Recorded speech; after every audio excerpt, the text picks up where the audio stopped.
but I'm ready to kick back, chill, put out the vibes. Pub nights, just like pub days. Pub crew nights.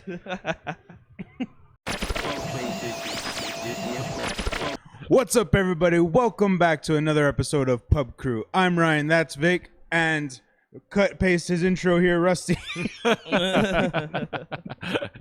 My name is Rusty Dragland. I'm one of the brewers and one of the servers here at Old Sheepdog Brewery. Awesome. Pleasure to meet you. Pleasure to meet you as well. Pleasure to meet you. Sorry. Thought that intro would go a lot longer. Not that enough for a big swig. Welcome back to this part of the episode where we already did all that. Yeah, but thank you for joining us. We hope you guys have had a good week. How you guys' week been? Well, my week's been fantastic. Been working, going to school in the summer, and all labor there's profit. Mm-hmm. How about you, Ryan? How's your week going? It's doing good. Recovering. We're good. That's just from last night, but we're doing better. Feeling much better now, especially with some of these brews. They're definitely helping stabilize. Well, I appreciate it. If you need a hair of the dog, there's no better place to come than Old Sheepdog, I'd say. Most definitely. Speaking of, I actually got Division del Norte, which is a dark lager, 4.8 ABV. It's a black Mexican lager, and it's pretty damn good. It's hitting the spot. Yeah, I got the Texas Sun IPA. I don't know the percentage. It's really good. 7.2 ABV. Oh, damn. Yeah. You went the other way. I just wanted to ease into it a little. No, I'm like, if I'm gonna go back to drinking after a night of drinking, like I might as well. I feel that. That's like taking a cold plunge at the swimming pool rather than wading in. I'd say. Yeah, I love that. I love doing that. It's a cannonball. Oh yeah. When people are like, "Oh, I'm gonna let it warm up," I'm like, "Just jump in. It's not gonna get any better." Rip that Band-Aid off. Yes, sir. Yeah. Well, our the New England IPA and the Black Mexican Lager that y'all got, those are two of our best-selling beers right now. They're pretty darn good. I particularly enjoyed the División del Norte. It's in color similar to a Guinness, so pretty dark on the SRMs. Oh, yeah, definitely. You know, I like that we got that smooth lager flavor in.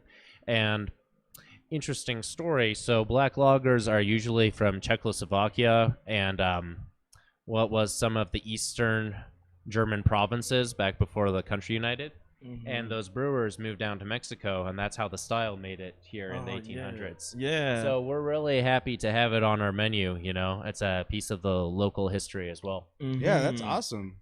I've always loved like the recipes you guys pull with your beers, and especially the story behind the naming and the style behind it. It's always about the culture, and it always shines through the product as well. And that's one thing I've always loved about Old Sheepdog.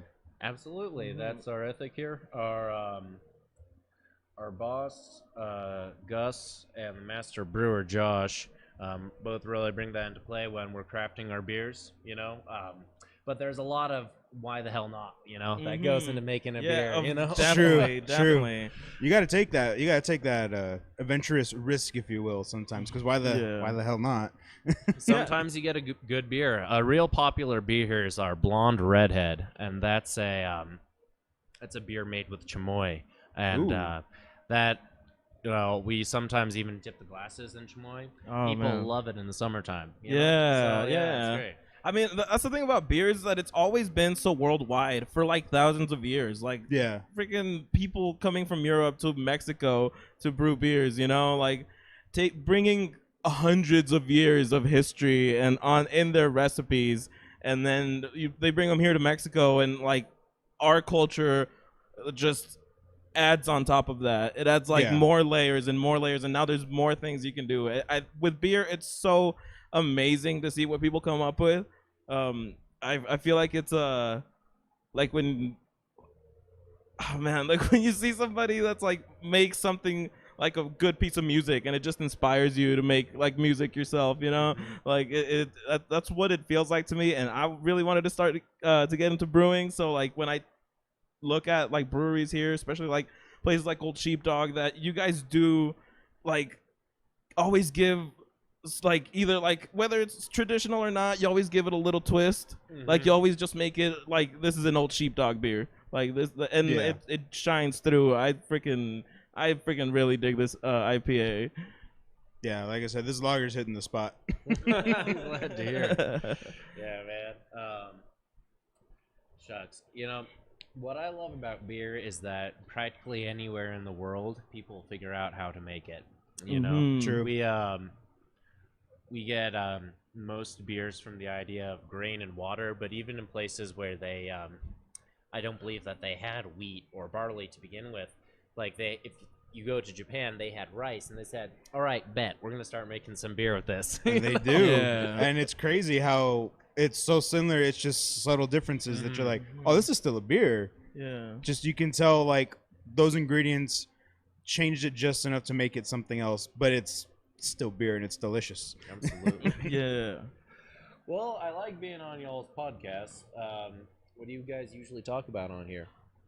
A lot. Yeah, I'm glad you asked. So we just talk about usually pop culture or music, movies, games, any weird news that have come out recently, like weird stories, stuff that happens to us that we just find really interesting, and like stuff when we go breweries in here, we like to talk about any events that you guys have coming up. We do like to talk about events that happen. I know you guys just had the pillow fight, and the pictures looked amazing. I couldn't make it out. It was kind of a busy day for me, but especially I saw the videos of Gus and Justin. Oh yeah. Are they recovering well? I believe they've both recuperated. Good. Glad to hear that. Looking forward to the cage match. Yeah. I imagine it'd be something like,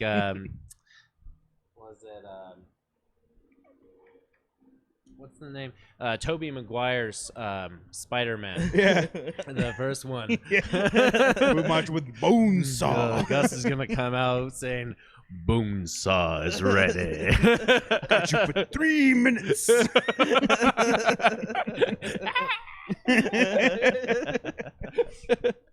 I'd imagine. Justin would be the one to do the backflips, I'd imagine.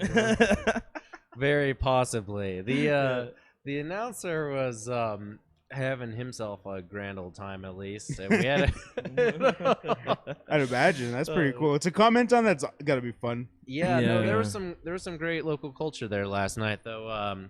There were a couple of junior luchadors that came awesome. out. Oh, Yeah, nice. they did their routine, but pillow fighting, they're, just starting out their careers, but, Yeah, that's super awesome, man. Yeah, it's great to see it. Yeah, especially because we did have a few episodes ago, we had El Hombre Lobo, which the 915 Wolfman, and he's a wrestler that's been at it for a couple of years now. Yeah. And he's like, the stuff that goes into it is so crazy. Like, I love hearing stories. I love seeing that stuff because it's such a physical toll. Like, you're like, damn, like you really just like somersaulted off the top rope, like, or like you really just like fell down like 10 feet, like stuff like that just always amazes me. Like Mick Foley was one of my favorite wrestlers. Oh yeah. Mankind, Dude Love, whatever persona he was in, he always sold it. Like this dude he was always over the top. Yeah, which was great, and I think it almost cost him, right, when Undertaker he jumped off of him, right, on the cell where he threw him on. Oh yeah. But he told him like, do it. Yeah. Like even Undertaker was like, I don't know about this, and Mankind was like, just it's gonna be good, and he almost fucking died. Yeah, man. But it sold that show. Yeah, it's super crazy. So yeah, like seeing like people start out and that stuff is so crazy. Like it's so cool. I love the over-the-topness of wrestling. My favorite's always been Randy Savage. Oh yeah, most definitely. That guy put his heart into everything he did. Yeah. Man, I don't know how people can hate wrestling. And they're like, well, it's fake, right? And I'm like, well, do you go into movies like thinking that that's real? Do you really right? like? Did you come out of Transformers going, man, I'm really glad they stopped that? Like, yo, that's crazy. I'm glad we averted that crisis. Yeah. I'd say people who hate. I'm gonna hit you with a curveball here. I think people who hate wrestling love cinema sins because they love They love the pointing out of the obvious. I'm not gonna lie, I'm guilty of that because I watched it as a shout out. Yeah. And I love that too because like before watching Cinema Sins, I used to do that shit, right? Be pointing out like, okay, come the fuck on. But then you sit there and you go, I'm watching this movie. Why am I pointing? Of course, it's not gonna be accurate. Yeah. Like I'll count out my favorite thing to do, and Cynthia hates it. Is when they're firing, like they're in like a shoot off, and I'll be like, okay, come the fuck on, he needs to reload. Yeah. There's no way that Glock has that many rounds. Dude, that bugs me so much. When I'm like, just throw in a reload scene. That's all I need. Throw out the clip. Throw another one in. Just do me the satisfaction. Yeah. I'm like, there's no way there's 50 rounds in that. Well, that's what I would say. It's where Cinema Sins and TV tropes overlap. Yeah. Is the pointing out of, like, infinite ammo until enemy X appears, Yeah, and then all of a sudden, I'm out of ammo. Yeah. Now I ran out of ammo. Shit. It's all for the plot. Yeah. Plot convenience is why we had to run out of ammo now. Yeah. Well, one of the favorite things I have in movies is when I see accurate 3-round bursts. So you're seeing someone who's holding down the trigger for about a minute and shot about 400 rounds out of the back of a moving car. Yeah, and you're like, okay, come on. But there's an enjoyment, in that trope of the story being told to you, because if you recognize them, say, it's my trash. That's what I call it, Yeah. Like, my trash is Team America World Police. Hey, it's one of the best movie tropes out there. Damn straight. Everything in that movie is dialed up to, 11 times 100. Yeah. Oh my, there's some shit in that movie that's just, what the fuck? Who made that? It's the people of South Park. Oh, okay. That makes a lot of sense. Yeah, they did the voiceover too. Well, for most of them. Yeah. Okay, that makes sense. I just wanted to make sure because I wasn't sure if it was them or if it was just like some other group of people. But yeah, that would have been my first guess. Yeah, no, it was a movie from them. Yeah. So it's to be expected that it's over the top. Yeah. No, I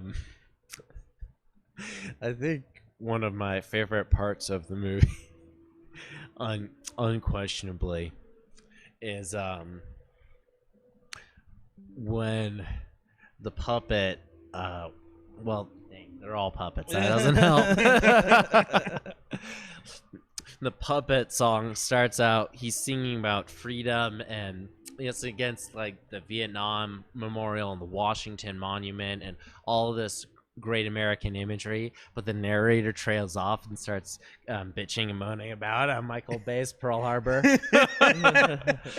2002, when the worst movie we had to complain about was Michael Bay's Pearl Harbor. And so this guy's singing, and he ends up by saying, I guess my point is Pearl Harbor really sucked, and I miss you. And that's without question the best love song the creators of South Park have ever written, in my estimation. That's probably true. I could only say it's either that or the song in South Park Bigger, Longer, and Uncut where it's Mr. Satan Mr. Satan, yeah. singing the fucking romance song. Oh, that's a good one. Yeah. I forgot about that. I feel like that's a close second. We're just talking about being up there on the sky that's so where the sky is so blue. Like, where babies cry if flowers bloom or something like that? Some shit like that. I was like, that movie, I don't know, fucking. Dude, that movie was actually, I hadn't seen South Park until I saw the movie. Oh yeah. Okay. Yeah, and that introduced me to South Park, and I was like, oh, this is hilarious. Yeah. This is all just funny. Like, I mean, some of it is gross, but it's all funny. There's definitely a lot of gross, and that's what was funny about it. Was like, I mean, I had the cool parents where they let me watch South Park as a kid, even though I shouldn't have. Yeah, but I they used just to saw watch a cartoon. It. Yeah, and I think I knew well enough as a kid to be like, shit ain't real. It's just a fucking cartoon. Yeah. And then when the movie came out, and even they were like hesitant, and then like when we fucking saw the movie, even I was like, oh, this was too much. Yeah. This was why'd you let me in here? Hey, why couldn't you be responsible? You let me watch this.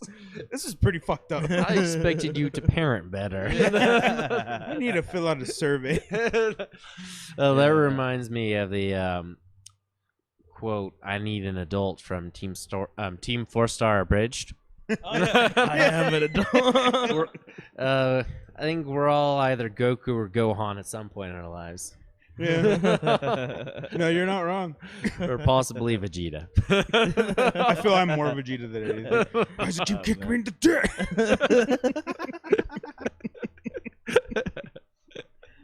Oh man. They did some good stuff back then. Dude, I miss really like dumb nonsensical comedy. Like I'm sure there's still some good out there I haven't seen, but like in the mid 2000s and like early 2000s, like the dumb shit that just came out was just like, I don't know, like undisputed. There is no other era that I can picture that just that has, was like the golden dumbest, era of like that comedy to come like, out, and it was just so like when it was new and it was genuinely funny. Yeah, like, and it was like when memes started becoming like actual like memes. Yeah, before had, like, meme was a term. You had like the cat. I'm a kitty cat, and I dance, and like dumb shit like that. Like I miss that nostalgia. I feel like meme only came to justify stuff that we found funny at a certain era, but no one wanted to say anything mean about it. So we just call it memes now. Yeah. Just so no one's feelings get hurt, but we want to acknowledge that it's funny. Yeah. This is what happens when we let sociologists on the internet. Yeah. Have we strayed too far from God? The internet says yes. sees a bad dragon ad. Yes, we have. The bad dragon ad banner comes up.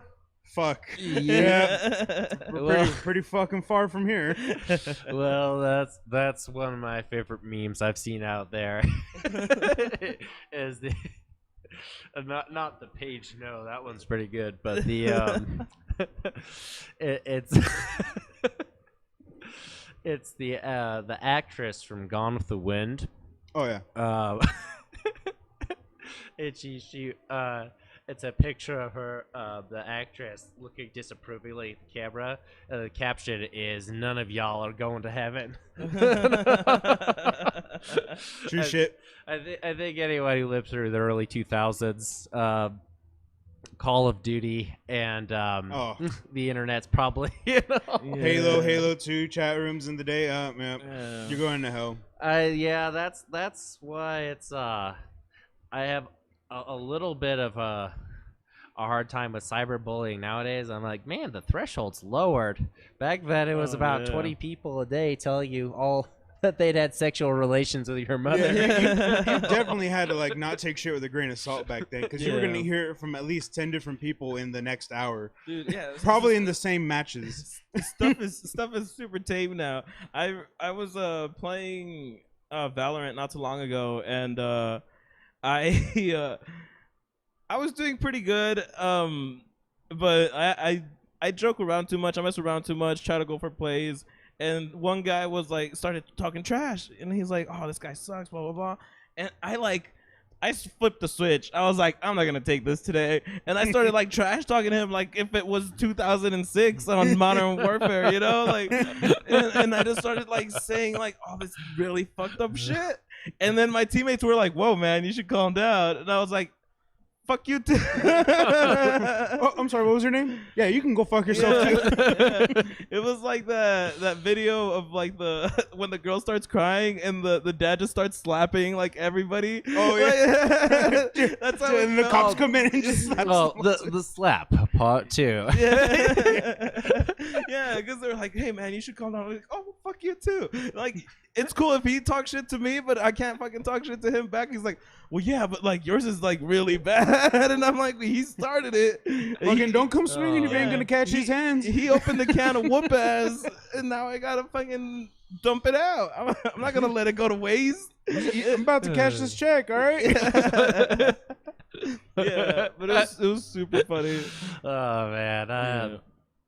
And then it was like a, I can't say them, but it was like a barrage of shit that I said, and it was like stuff that like I had said in the past that just like my avatars from like gaming past. You invoked your ancestral avatars, yeah, to give you strength in this time of need. yeah. Oh, I mean, true shit, man. you get banned for a lot less these days. Yeah. Oh no, I got banned once. And then I was like, all right, I'm not gonna talk to people anymore. Teabag the wrong person and then you get banned. Mm-hmm. I'm like, I teabagged the streamer once and I got like a 24-hour ban. See, but that's fucked up though, because like I saw that with probably like had it coming. That's what I say. yeah, because like there's a time where if you get outplayed, you have to.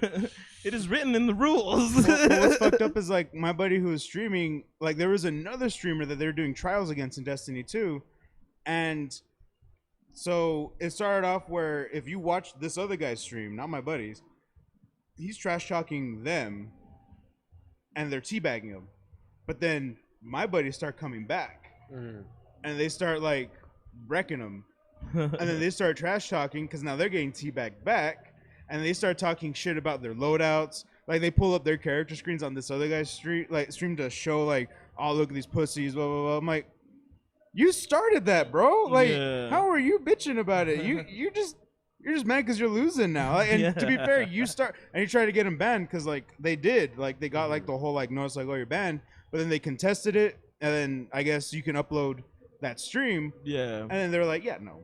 Yeah, you're not banned, like, because it's stupid. It's such a weird freaking time we live on. How you start something like that, and then when someone responds, you get pissed, and you're like, oh well, that's not fair. That's cheap. I'm gonna go cry to Bungie now. I'm gonna cry. Oh, you teabagged me. It's like, did you hear the shit you were saying? And you teabagged first. Yeah. At this point, it's respect to get teabagged back. Man, that's the thing is, I think. I'm trying to find the word for it because I'm not up to speed on the online streaming, but I think having an audience that one plays to carries a lot into, like people's decision making. They're like, well, I'm gonna look weak, if I don't say this or that in response, and But my observation is people have 1,001 reasons why they didn't win, and there's usually when they're getting teabagged, I might add. They're all myriad. They've only got one reason when they're winning, and that is, I'm good. I know what I'm doing. I'm not scrub. I'm not some filthy fucking casual. And then they lose. I just fucking lag. I couldn't get this. This is bullshit. This motherfucker over here wasn't doing what he was supposed to do. It's not my fault. Yeah, man. All right, first of all, it took all of you succeeding to fail this. It was a team effort. Well, that's why I like playing rugby, because I play college rugby here in El Paso. Nice. And shout out to the University of Texas Rugby Club. Hey, cool. Yep. Or University of Texas El Paso, to be specific. Yeah. All you other University of Texas clubs can go. No, I'm just kidding. We just talked about this, Vic. I know, I'm so sorry. If there's a Permian Basin team out there. So anyhow, what I love about playing rugby is when you're playing, you have to be there. You have to get the ball. And you have to move. You have to either offload, get tackled, and or you're going to run through the offense, man. And that's the thing is, it's no bullshit, and that's why I enjoy it. Sorry, am I allowed to swear on this podcast? Oh hell yeah, yeah. Have you not heard what I've been saying? Yes, you were more than welcome to. We are way past that. You're great. I was born polite, so that's fair. That's fair.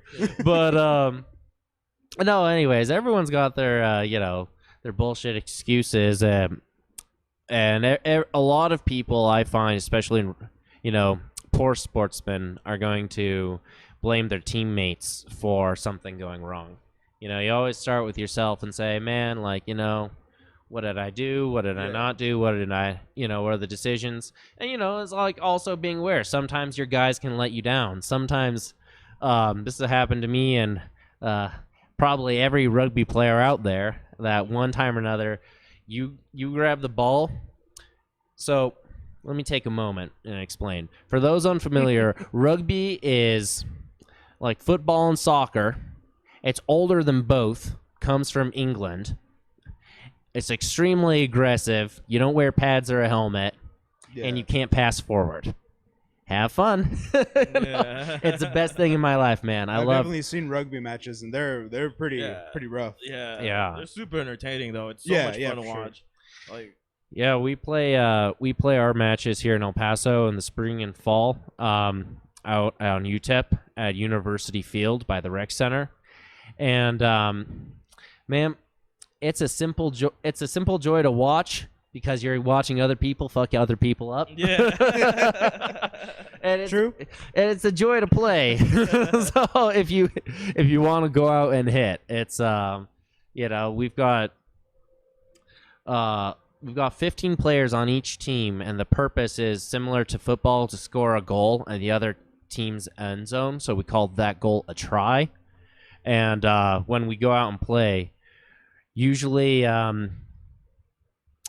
man, I'm thinking. For college rugby, I'd say there's probably 20 or so breakdowns for every try. For pro rugby, I'd say lower. I'd say about a dozen breakdowns per try. Okay. So, but it's a very fast-paced game. We don't ever stop for except for penalties, which we'll settle scrums and lineouts. And when we're playing, we just it's about 80 minutes of running if you play the whole game. It keeps you thin and healthy. Yeah, I mean, I've definitely seen them. Like, you got to be in a decent physical shape to play rugby, because otherwise, it's gonna be a rough game. Rougher than it already is to begin with. Well, it's fun to watch, man. For sure, yeah. I tell anyone who thinks about it, just go on YouTube. There are World Cup matches from 2019 online for free. Watch 80 minutes. It's fun to have in the background. Y'all play any sports? Online gaming, I assume.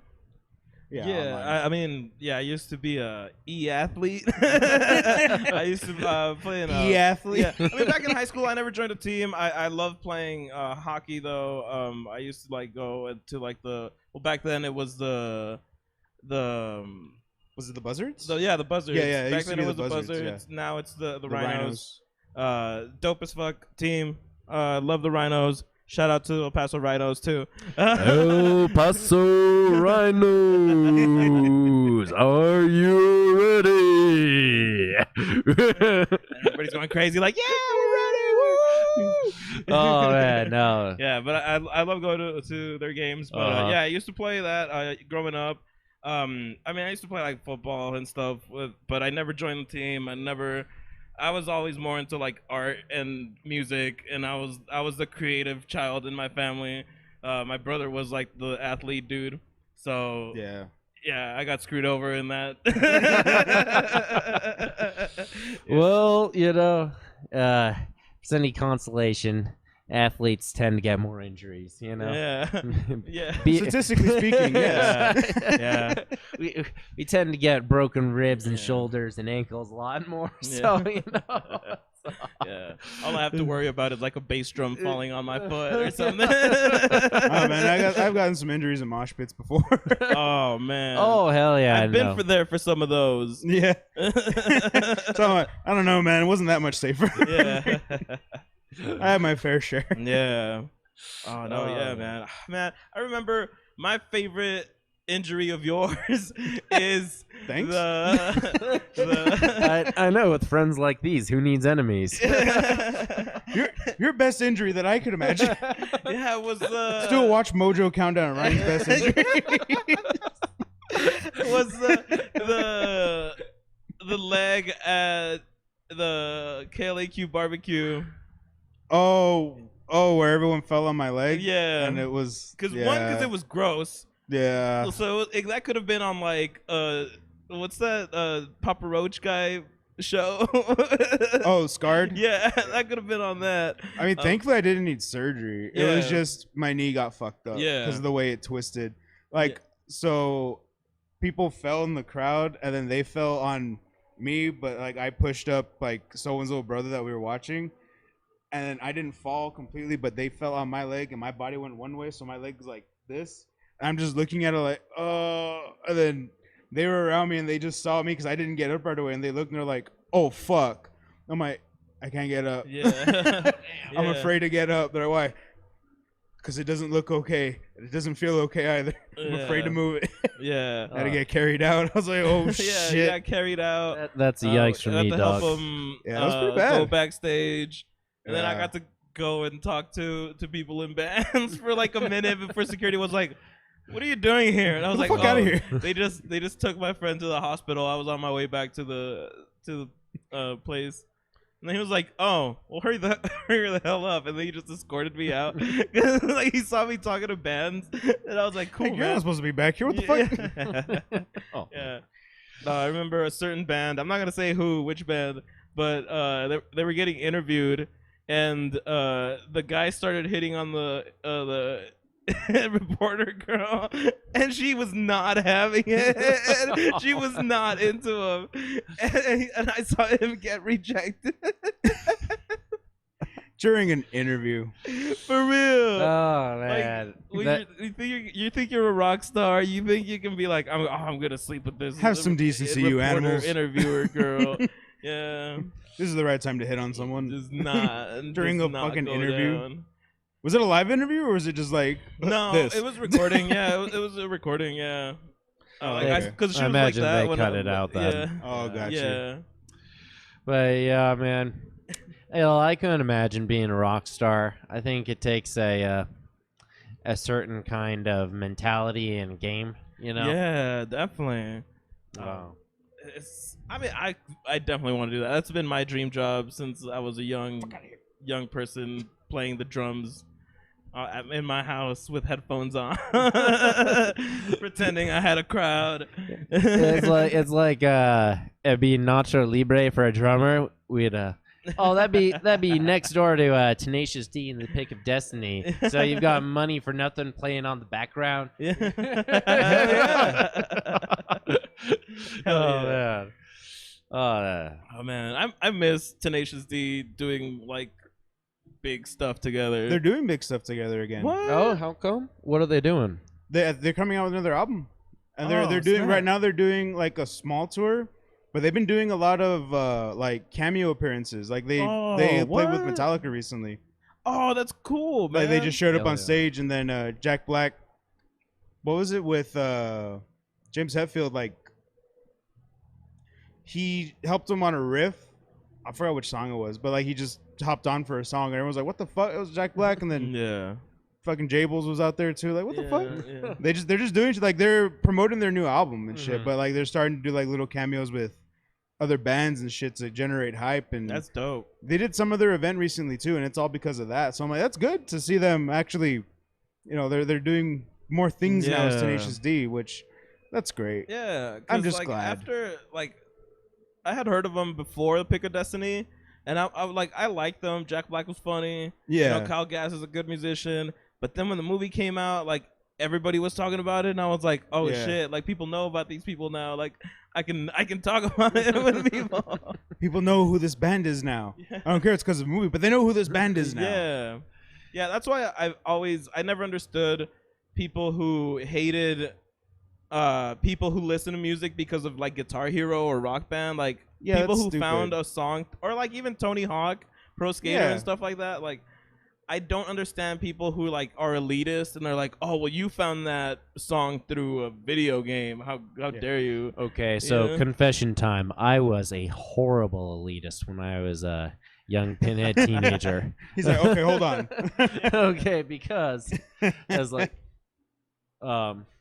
as a metalhead, I was getting into music, but I was super snobby, and only that way teenagers can be pretentious little upstarts. You wearing that shirt? Name 5 of their songs. Yeah, yeah, man. Oh man, I was bad with that. It was like, I think something that you learn is like, you know what, let people be. You know, if someone's wearing a Rolling Stones shirt, you don't have to say, "Oh yeah, name one Rolling Stone other than Mick Jagger." You know? The other old fuck. The other one. That's all of them. The one who did too much cocaine. Wait a minute. Which one? Positive that's the only reason why that band's alive still. Yeah. They're preserved. I kind of get that. For me, it was like not being an elitist, but like how do you listen to that? Like, really, how do you listen to that? Like a lot of like bubblegum pop stuff. I'm like, dude, how? Like, it wasn't until like later that it clicked. I'm like, well, these people probably just needed something like that's gonna make them feel happy, like some shit that's gonna release like feel good chemicals, the good juices, and they don't want to think about the good it. Brain you know, juices. like they just want the effect. They don't care how like they get it. You know. True. So, like that was weird to me. You know, for the longest time, and I was like, I wasn't one of those people that was like, ew, you like one of the big four metal bands, like you know, like Slayer. Ew, you like Metallica? They're overrated. No. Wow. You know, like I wasn't like that. It was just, you know. Yeah. I say, Vic, how did our friendship last so long? I don't actually think that. I don't know. Yeah. Am I just finding this out? Yeah. Well. As far as music goes, man, I you need some dopamine blasting music. I'd say go out and listen to a band called the Bleachers. They've got a couple fantastic songs. One of them's called "I Want to Get Better." You know, they're really good. Oh, sure. I actually wanted to change it to the "Boys Don't Shy." Yeah. The boys don't try. Boys don't try. No. Boys don't try. That's actually good. I'm going to steal that. Don't you judge my vaping. Can we bring kids? Yeah. Can we bring dogs? Yeah. Just keep your kids on leash and bring water for your dogs. Make sure your dogs are hydrated, please. Yes. It's hot out here. Safety first. One of my favorite business signs is unaccompanied children will be given a free espresso and a puppy. Good luck. Yeah. Oh man. Oh man, that's amazing. And we're back. I mean, we were back. You're gonna hear that. I spliced in the boys don't chai joke that I made. And on that note, because we switched beers and we both got the Boys Don't Chai, which is a American stout and it's a 5.5 ABV. Yep. Mm-hmm. That was a good one too. Made that one. Well, smells good. Before I start telling you about it, let me ask though, do you like it?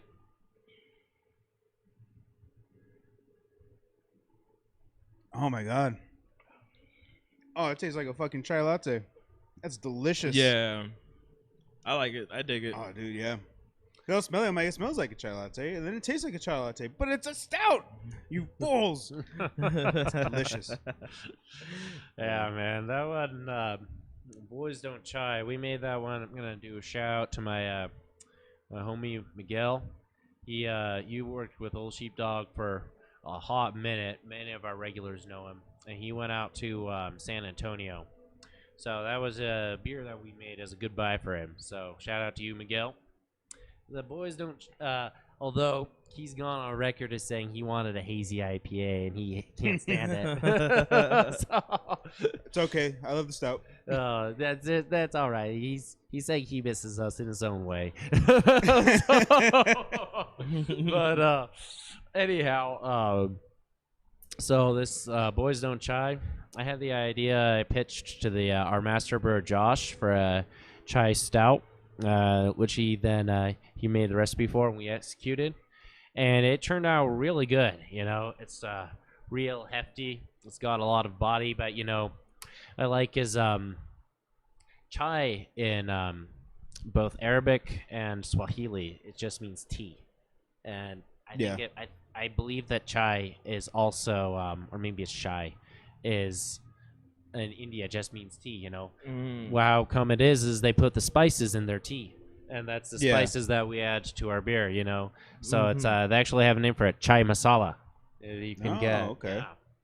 Yeah. And you add that into a brewski, We do of course, our grains, which is a whole conversation in itself right now because getting grains from abroad is a little bit difficult, True. Yeah, we like to make a lot of our beers with, foreign grains. They've got a really good quality, and also a lot of American industry. We do import grains from Ukraine and Central Europe. So when it comes to brewing, the game's changed a little bit in like the last year because of the that situation on imports. Yeah. We made this one, the assortment of grains and then our adjuncts, and it turned out pretty darn tasty, Definitely. I love brewing stouts and brown ales mostly, so I'm terribly at odds with the modern brewing community, which is all wild for IPAs, Oh, yeah, Vic. Hey, man, I'm glad to be surrounded by guys who enjoy dark beer up top. Yes. I mean, I like all types of beers. He's actually the IPA guy. I'm the dark beer guy. Yeah, but I do like IPAs. It's not like I actively go out and seek them to hate them. I like tasting all the different shit. The only thing that I really don't get into is like the barrel aged stuff. Yeah. I'm not a fan of the barrel aged stuff. Other stouts like I've talked about before on the show. There's the Temptress. Oh yeah. That and their French toast version, I loved. Those are my favorite stouts for a long time. French toast does sound amazing. Yeah, a French toast stout. It was super good. And it was 12%. Yeah, they're higher ABVs. Yeah, they're like 12. I think the French toast was 13. Yeah. And I mean, it kicked my ass, but it tasted super good. It was like drinking like a maple. Yeah, drinking maple straight from the titty of a maple tree. Of a maple teat. Oh, God. Straight from the teat. Yeah, and we are back to early 2000s internet material, folks. I recall a story from back then of the English woman who married a tree, and so that was something we like that little picture back before it was a meme was what we would share with each other in the 4th grade, can you believe that this chick fell in love with and married a tree? Oh man, hey man, there's a lid for every pot, right? Fortunately or unfortunately, I guess there is. But no man, I love one of my guilty pleasure beers is Martin House makes they make a bunch of sours. Yeah, they make a lot of First sours. of all, they make a lot of crazy shit. Yeah, sours too. They it's like from Jurassic Park, hey Martin House, I'm out here talking trash. It's not the first time on this show that we had one of us. Yeah, I'm not gonna name who. We had some choice words about their Texas trash can and their pizza beer. Yeah, the Texas trash was really bad. Yes. The beer, I was gone. I was not. And then the pizza beer was like, why? Yeah. I've seen one. Someone showed me one of their beers. It was I believe it was a. Might be wrong on this, but I believe cheesy, garlicky, either macaroni or some kind of pasta. And the words cheesy and garlicky belong in the food. It belongs in the food that you eat with beer, but I don't think that those flavors belong in a beer.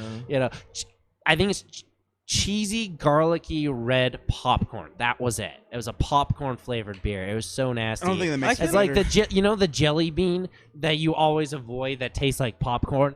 It was that beer. Oh my God! I can only imagine. I'm like, you think it sound like I'm sure someone sat down and said this might be good, and then they tried it and said, "Fuck it." Run the line. This tastes great. Yeah. There's like one person who was born with the opposite taste buds of everyone else. That's working at Martin House. That's like, just run the line. People are gonna love this. Now it's not to say Martin House doesn't have great beers, because they do. You're right. I actually really enjoy all their like barrel aged lines. Yeah, the Paloma sour was really good. Oh yeah, that one was good it was too. like freaking nice and like citrusy and like just real like super like to good. be fair, they have fruity. solid beers. Yeah. But then there's just some like that that are like, why? What the fuck? I don't like. Hey, the only time I've heard cheesy and garlicky next to the word beer or anywhere in that sentence is like, this beer pairs well with cheesy and garlicky food. Like, you're like, I've never heard, hey, we're gonna add this to the beer. We'll take out the middleman. We'll put it all in the beer. Yeah. I mean, it's all going to the same place, right? You remember a Futurama episode where Bending Rodriguez? Yes. I remember every Futurama episode. All right, man after my own heart. So this Bender Rodriguez, he's out there and he's cooking for the crew, and he I believe he brings in some unmentionable dish cooked with the slugs that all cause horrible nightmarish diarrhea or something of that nature. Yeah. To serve man. Oh yeah, yeah. And so he shows up, and Fry says he takes a bite of it, immediately swings the water, then starts choking, and Bennett says, relax, it was only 90% of the lethal dose. Zoidberg, my spirit animal when it comes to food, says, oh no, I shouldn't have taken seconds. Oh no, I shouldn't have taken seconds. Oh man, I never realized until that impression how much a Zoidberg voice is just like an old Dracula voice. Well, it's an old Yiddish accent. Yeah, he's got a Yiddish accent from Europe, and that was very similar to Bila Lugosi. I do not drink. That's true. He was the one that started it, right? Yeah. That makes sense. Yeah. But yeah, the Bila Lugosi though, he's a classic in that when he only played Dracula in 2 movies, and he spoke very heavy accented English. But he made it work, and he forever changed the image of Dracula, because before that, I mean, if you read the Bram Stoker novel, Dracula is this old gray bearded man, perfect. If you think of Christopher Lee, old Christopher Lee, but spooky as shit with red eyes. Okay, he's about to drink your ass. Okay, so hey, some people pay for that kind of action, all right? Okay. Oh man, woo! Sorry, it's a different age. It's a different age. So there's that. That was the version of Dracula before Bela Lugosi, and then they got this middle-aged guy with the slicked back hair, the widow's peak, the high collar, and it turned into the modern version. I mean, that's what's for the goddamn Zoomers nowadays. If you've ever seen Hotel Transylvania. The dad of that. I do not say blah blah blah. Yeah. That dad is the Bela Lugosi we're talking about. Yeah, that's where that character comes from. Yeah, man. One of the joys that I've learned as I move through my 20s is this is the only time when I get to cordially dislike teenagers. Pretty soon you get youngins of your own, then you say, well, kids, shucks, but for now I get to talk trash about it. Dude, when I have kids, I'm gonna keep talking trash about it. I'll be like, you stupid, you dumb kid. You want to know how I know you're dumb? Because I was a kid once and I was dumb. That's how I know. Do you not know how much I know you're dumb? Because I'm just as dumb as I think I'm dumb. Wait, don't take that out of context. Not only that, you're my offspring, so I know where the dumb. Dad, did you say you're dumb? The dumb tree. Did you just say you're dumb, Dad? Hey, don't talk back to me, all right? First of all, how dare you? Yeah. I wasn't finished talking. Yeah. Don't you interrupt me. Oh man! In honor of Father's Day, salute. Oh yeah. To all the Cheers. fathers out there. Happy Cheers. Father's Day to all you baby daddies out there. Yeah. Oh, and you don't have to chill to drink. Fuck with the pub crew. But it helps. See, I you fucked fucked that it up up, this yeah. time. Well, I have a theory about humor. So, my humor is probably something that analogous to a 14-year-old boy's. You know, that's what she said. Jokes always go, got it. Yeah. Hey, I'll take low-hanging fruit any fucking day. exactly. Right? I still sometimes chuckle when I pass by BJ's, man. Where do you want to go for dinner? BJ's. I know, man. It's like Why are you putting your hair up? That's where we're going. It's We're like- going to BJ. Oh, man. So this is the joke that all the dads can't make at home around their kids. Maybe they do on the sly, but no, man. So my theory is that you've got, you know, people, they enjoy low-hanging fruit. I mean, what is Friends but a bunch of low-hanging fruit and laugh tracks? And still, it's enjoyable trash. And then you get older, you have kids, and you can't make jokes about cornhole, you know. See, now we all cornhole. We all chuckle. Yeah, you know, or you know, anyone whose first name is Richard. You know? So that's How does always... one get dick from Richard? You ask nicely. So, I've heard a couple bad ones from my days in construction. Oh man. Yeah. Like, you know what? Like, there's things where I'm like, I don't perpetuate stereotypes. Like, it's not like, you know, like construction workers aren't all like catcalling people and all that stuff, and that's true. But when it comes to like humor and jokes, they're like, there's some pretty raunchy Yeah. shit out there. And that's usually where it originates from. yeah. Oh man, no. That was my first exposure to Spanish, was working construction crew. It was it's about, I'd say, 30% white and probably 70% Hispanic, and this was in eastern Idaho, mind you. So Oh, okay. I was talking all of a sudden with a bunch of guys from Sinaloa and Guadalajara, and even some from Veracruz, and some guys even further south, like Nicaragua, the Dominican Republic, Ecuador, El Salvador. And so they're really good guys. But you're hearing all these different kinds of Spanish, and I think that the first Taco Bell, Dora the Explorer, Uno Spanish that I got real exposure to was when a couple of my coworkers tricked me into offering the farewell of Directa la Chingada to someone. That's amazing. Got him. No matter where Mexicans go, we're always gonna try to make some other race say some really fucked up shit to somebody. Yeah. No matter where we go. That's like ingrained in our DNA. You have to. 2,000 years of Aztec culture and like native culture.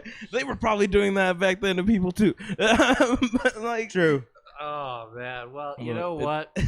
Here's the thing: is probably about 2,000 years ago, Aztecs or the Mayans or the Mesoamericans were out here doing their thing. I bet one of them pulled a joke like that, and he pulled the guy from another tribe and said, "Hey, bro, come here, okay? Now listen, you see that guy? He looks a little bit important, but don't worry about it. I'm gonna tell you to tell him something." The guy comes over, jabber, and all of a sudden the guy's like, "Ah!" Yeah, or like just like tribes meeting. It's very respectable. It's very respectable to say that You to see him. some like guy staring at like a girl of your tribe, and you're like, oh, you like her, huh? Well, she's really into like poetry. You need to say this. This means this in our language. And then you got slapped. And it's like, I don't think you said it right. Go try it on her. Hey, man, I want to do you behind the pig pens, all right? I don't believe it, man. I can't believe that's. There's been so many times because when I moved out to Phoenix, like I saw that happen all the time, and because like I went to college over there, and it was just like people meeting, like coming from out of state or coming from other places, and they're like, well, I don't know Spanish, all this stuff. It would happen here. It happens in El Paso. Yes. Apparently in Idaho, it happens as well. Like I can't believe it that's like a universal Mexican thing to be like. There's no other like race or like language that I can think of that does that to people. Mm-hmm. Like when I was learning English, like here, nobody told me to go tell somebody this. You know, like I've never seen like a German person do it. I've never seen. True. You see, that was in Scrubs. You see, I can't recall the exact sentence, but it goes something like, "Ich eine Frau has können lösen," and it means your wife has been kicked. Yeah. Or like nice, like just noise. Not nice, noise. That's how you know the difference. There's emphasis. So Sarah Chalk tells, oh man, what's that guy's name? Jussie Ginsburg. He says, the guy from Office Space, one of the Bobs. Oh yeah. Says go say that, and like the wife's husband like gets out of the hospital. You know, I might have pneumonia, and I'm still gonna kick your ass. We were talking about underrated shows last week, and Scrubs is pretty underrated. I'm gonna say, yeah. Like I don't hear people talk about it. Like some people are like, I don't like Zach Braff is his name, right? Yeah. Like they're like, I don't like him, blah blah blah. I thought it was a funny show. Like the cutaways were funny. Like all those gags were super hilarious. For sure. I'm not gonna lie. Scrubs was one of the earlier shows to be like super funny, and in the same episode make you feel like shit. Oh yeah. At the same time, I'm like, Scrubs is one of those shows that early on did that, and I was like, I don't think I can binge this show. Yeah. I don't know how many episodes I can go in a row like this. It's just a roller coaster of emotions. Yeah. Yeah, man. No, sometimes you say, "Man, I did not sign the waiver for this field trip." Yeah. Futurama, yeah. Futurama had some of those. Yeah. Oh, okay. Out of the 5, which one hit you the hardest? Because there's the dog, there's the brother, there's the mom. I don't know if they ever did one for the dad, but there's the Leela and Fry one. Yeah. And I'm missing one, but Bender. Oh yeah. Oh, Hermes and Bender. Yeah. That was one. Yeah. I honestly think Seymour. Seymour is was one of the hardest ones I feel, and then the mom's definitely up there. Just when I watched that one like fucked me up. Yeah. Too. That one came later on though. Yeah. That one was like the second to last season. Last season. Yeah. So that one came later on. It was. Yeah. That was a good episode. Yeah. But that one hit just as hard, I feel. But Seymour is like. Yeah, that one was pretty sad. I think like Seymour was definitely just because it was the first one. Yeah. But for me, the brother one hit me just because of like the relationship that I've had with my brother. Like, true. I understood. You know, I was like, oh fuck, I feel this. You son of a bitch. I want to go punch my TV. I thought you were gonna say I'm gonna go punch my brother. No, but like you know, in the Boondocks when like I was gonna say Huey and Dewey. Close. When they're laying down in bed and it's like, Huey, what? You still a bitch. Like that was like me and my brother, you know, growing up. So it was just super funny when I saw that Futurama episode. Like that got to me, you know. I was like, oh man, they're actually like giving me feels, man. I've got to say, for Futurama, I would have to say that the hardest one for me was not the mom's dog brother. There's Fry and Leela, the one where they're like time resets and stuff like that. Oh, there's that one, or where oh, there's a bunch of there's a few ones actually. Like there's where he does the opera one. Oh yeah, it's the opera one. I really enjoyed that. The devil has idol, or the devil's hands are idol playthings. Yeah. Thank you for reminding me. Yo, that was the one I was actually thinking of. I can't remember but that one. I mean, it was a comic. I think it was Saturday morning cartoons, and it was it still was fantastic music, and it was. I thought it was actually moving as a story. I really enjoyed that episode. Yeah. But like the episode that hit the hardest, I'd have to say would be the Seymour Dogs episode. Yeah. I was going a little bit for the Seymour butts from The Simpsons. I was gonna add. Does anybody find it weird that the dog's name in Futurama is Seymour, and the principal's name in The Simpsons is Seymour Skinner? Huh. Stop trying to make connections to multiverses, Vic. They're made by Matt Groening. That's why I stopped making connections to the multiverse. I'm just saying, like Seymour Skinner. That sounds like kind of messed up. I mean, well, that was the thing. Is early Principal Skinner. He's a Green Beret, and he's like low key badass. But so that might have been the joke behind his name back then. Yeah. But no, in Futurama, man, the dog gets old and he's waiting. Yeah. He gets it's so sad, man. And it's like, if Fry comes to closure, and it's like, but the good boy was right there. Yeah. I've got to say I kind of like shows that will fuck with your emotions with good storytelling. Yeah. Like there's some really, really good Korean shows out there. In media. My friend got me into K-dramas and stuff like that. And I was like, this is over the top, but I'm in it here. I'm in for it. No, yeah, for sure. Yeah, and I've caught my mom watching some of them, and she watches, because she plays video games and stuff, so she watches a K-drama about video games. And it just, like, she gets super into them. And I'm like, this is weird. I'm gonna leave now.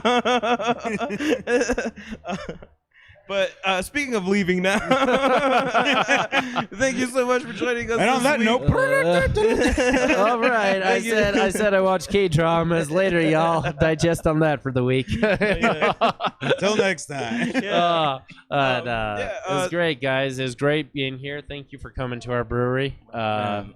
It's a pleasure having you here, talking about what was it from Hitchhiker's Guide to the Galaxy, life, the universe, and everything. Yeah. Don't forget your toe.